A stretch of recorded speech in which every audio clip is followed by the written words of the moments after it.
2 अक्टूबर के काली गांधी जयंती के मौका में गांधी जिला श्रद्धांजलि देवर उनका स्वच्छ भारत के सपना ला पूरा करे के उद्देश्य से केंद्र सरकार के निर्देश के अनुसार स्वच्छता सेवा पखवाड़ा मनाए जाते।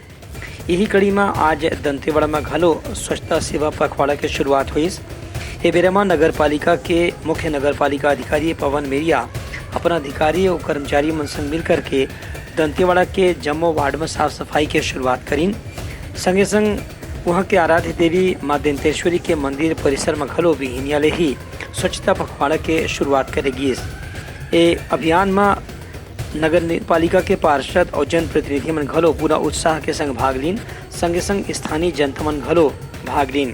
पूरे भारतवर्ष में 15 सितंबर से लेकर 2 अक्टूबर तक स्वच्छता पखवाड़ा मनाया जा रहा है। उसी तारतम्य में आज नगर पालिका दंतेवाड़ा में पूरे संपूर्ण 15 वार्डों में स्वच्छता ही सेवा के अंतर्गत पूरे वार्डों में सफाई अभियान चलाया जा रहा है। इसमें आज हम यहाँ पर वार्ड नंबर 5 में खड़े हैं, जिसमें माँ दंतेश्वरी मंदिर के सामने हमने साफ सफाई की है, जिस पर टेम्पल कमेटी के सम्मानित सदस्यगण, नागरिकगण, हमारे वार्ड पार्षद हैं और हमारे पूरे नगर पालिका कर्मचारी हैं, और हमने इस मंदिर को साफ किया। साफ की कार्रवाई चल रही पूरे वार्डों में। आज स्वच्छता सेवा अंतर्गत 15 वार्डों में सफाई का कार्य। ये अभियान में अवैया 15 दिन तक के अलग अलग वार्ड के और सार्वजनिक स्थान के साफ सफाई पर विशेष अभियान चलाए जाही। ब्यूरो रिपोर्ट उत्तलंघा न्यूज।